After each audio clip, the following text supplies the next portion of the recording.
જેણે દુનિયાના સૌથી મોટા ગ્લેમરસ સ્ટેજ પર ભારતનું પ્રતિનિધિત્વ કર્યું હોય તે યુવતી દેશ સેવા માટે બધું જ છોડી દે? હા, આ હકીકત છે.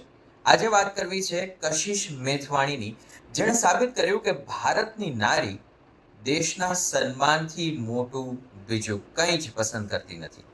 પહેલા વાત કરું કશિશની વર્લ્ડ ક્લાસ સક્સેસ પર, તો વર્ષ 2023માં કશિશ મેથવાણીએ મિસ ઇન્ટરનેશનલ ઇન્ડિયાનો ખિતાબ જીત્યો હતો. તેમની પાસે બોલિવૂડ અને મોડેલિંગમાં કરિયર બનાવવાની સુવર્ણ તક પણ હતી. અને હવે કશિશના જીવનમાં શિક્ષણ અને ત્યાગ જુઓ.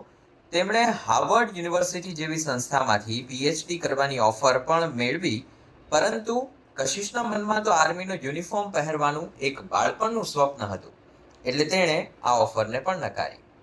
2024માં સીડીએસની પરીક્ષા પાસ કરી અને ચેન્નાઈની ઓફિસર્સ ટ્રેનિંગ એકેડેમીમાં 11 મહિનાની અત્યંત કઠિન તાલીમ લીધી અને 6 સપ્ટેમ્બર 2025ના રોજ કશિશ મેથવાણી નવા અવતારમાં જોવા મળી.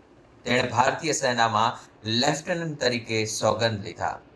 અને કશિશે સાચું જ કહ્યું કે તાજે મને જે ઓળખ અપાવી, પણ આ યુનિફોર્મે મારા જીવનનો અર્થ બદલાવી નાખ્યો, સાચો અર્થ આપ્યો.